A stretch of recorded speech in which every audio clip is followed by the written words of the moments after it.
Share করছি আমি আমার 14 মাস বয়সী মেয়েকে যেভাবে রাতের খাবার দেই সেটা।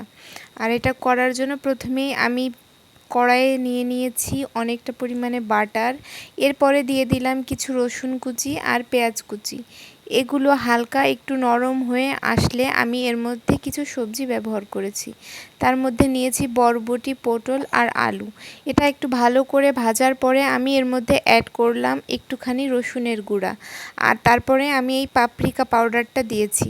যেহেতু ঝাল খেতে পারে না তার জন্য আমি এই পাপরিকা পাউডারটি ব্যবহার করেছি।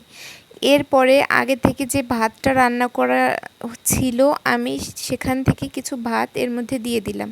আপনারা চাইলে এর মধ্যে চাউলও অ্যাড করতে পারেন। তারপরে আমি এর মধ্যে পরিমাণ মতো লবণ দিয়ে দিলাম।